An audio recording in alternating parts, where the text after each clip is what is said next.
के एक गांव में विमल हलवाई अपने 2 छोटे बच्चों और बीवी के साथ रहता है। विमल की पत्नी ज्योति भूत प्रेत जादू टोने में बहुत माना करती थी। इसका बिल्कुल विपरीत विमल इन चीजों को दक्यानुसी माना करता था। रोज की तरह विमल अपने मिठाई की दुकान जाने के लिए निकलने की हड़बड़ी में होता है। मैं निकलता हूँ ज्योति, देरी हो जाएगी, दुकान भी खोलनी है मुझे। अजी ध्यान से, आज अमावस्या है। रास्ते में कोई कपड़ा या कुछ भी गिरा हो तो उसे लांग मत दीजिएगा, बगल से चले जाइएगा। अरे ऐसे तो तुम मुझे पागल ही कर दोगी क्या? हाँ, मैं नीचे देखकर चलूं कि सामने से कोई गाड़ी घोड़ा आकर मेरे ऊपर से चला जाए? दोनों हालत में तो मेरी ही मौत है। अरे क्यों सुबह सुबह इतनी अपसुगनी बातें कह रहे हो जी? मेरे गांव में तो ऐसा आंखों के सामने होता हुआ देखा है मैंने, इसीलिए कहती हूँ, वरना मुझे क्या, पड़ोसी को तो नहीं कहना चाहती मैं। पति हैं आप मेरे, इसलिए बोल रही हूँ। विमल अपनी मिठाई की दुकान चला जाता है। दुकान पर पहले से ही ग्राहकों की लंबी लाइन लगी हुई थी। ये लो, वहाँ ज्योति अमावस्या को लेकर परेशान है और आज तो हमेशा से ज्यादा ही लंबी लाइन लगी पड़ी है। अच्छी खासी बिक्री होगी आज। विमल दुकान खोलता है। एक के बाद एक ग्राहक उसकी दुकान पर मिठाई ले रहे होते हैं। तभी गांव की एक बूढ़ी औरत विमल से कहती है, जिस तेजी से बिक्री हो रही है, कहीं किसी की नजर ना लग जाए। नींबू मिर्ची टांग जी, तुम भी ये सब नजर बजर कुछ नहीं होता है। कैसे लोग हैं मेरे आसपास। अपनी दुकान से शाम को विमल हंसते कूदते वापस घर आता है। हाँ, आज तो अच्छी खासी बिक्री हुई है। 1 महीने में जितनी बिक्री होती है, एक ही दिन में आज उतने पैसे कमा लिए मैंने। ये तो बहुत अच्छा हुआ जी, आज ही घर की नजर उतारी है मैंने। बिक्री तो अच्छी होनी ही थी। अच्छा, तुम खाना लगा दो, सारा माल बिक चुका है। मुझे शहर जाना होगा, कुछ चीजों की जरूरत पड़ेगी। रात भर मिठाई बनाऊंगा, तब जाकर कल सुबह दुकान खोल पाऊंगा। खाना खाकर विमल शहर जाने के लिए निकल पड़ता है। सुनिए जी, ध्यान से जाइएगा। चौरस्ते पर किसी जादू टोने की चीज पर पैर मत रख दीजिएगा। हे भगवान, हद हो गई ज्योति, ये तो मैं जा रहा हूँ। विमल गुस्से से शहर जाने निकल पड़ता है। रात का काला घना अंधेरा, चांद की एक भी किरण ना होने के कारण अंधेरे में कुछ भी देख पाना मुश्किल था। जंगल के बीच के एक अध कच्चे रास्ते से विमल जा रहा होता है। चारों तरफ गुफ अंधेरा और सन्नाटा सुनाई दे रहा था, और सुनाई दे रही थी विमल के पैर के नीचे आ रहे सूखे पत्तों की आवाजें। तभी अचानक दूर से उसे कुछ आवाजें सुनाई देती है। अरे, ये इतनी रात को जंगल के रास्ते कौन जा रहा है? शायद कोई टोली होगी। राम नाम सत्य है, राम नाम सत्य है, राम नाम सत्य है, राम नाम सत्य है। धीरे धीरे आवाज कुछ कुछ सुनाई पड़ती है।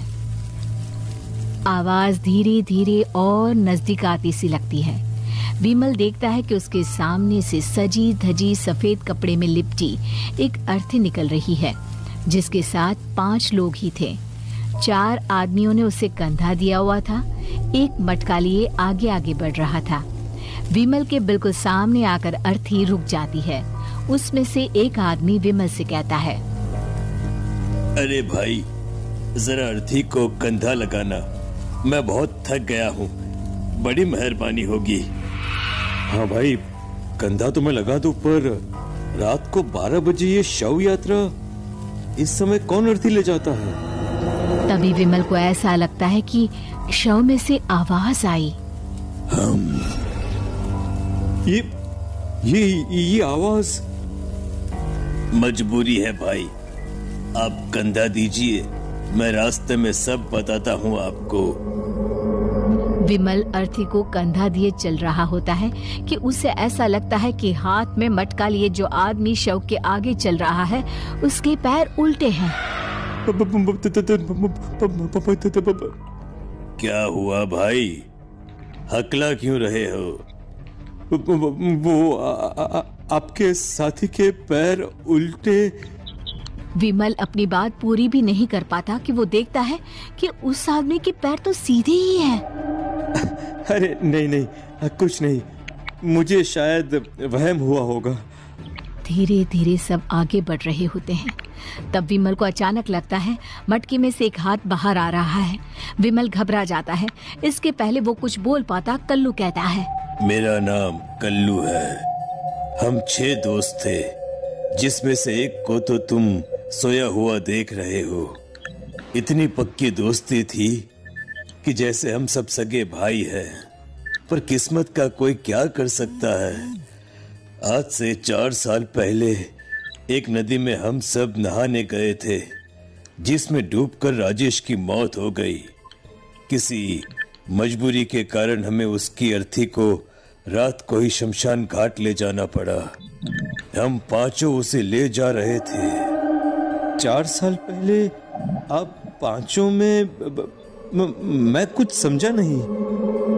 मंकू अपनी गर्दन पीछे घुमाकर अपनी आंखें बड़ी बड़ी कर विमल से कहता है, अरे भाई, पूरी कहानी खत्म होने दो, फिर बीच में बोल लेना, ठीक है?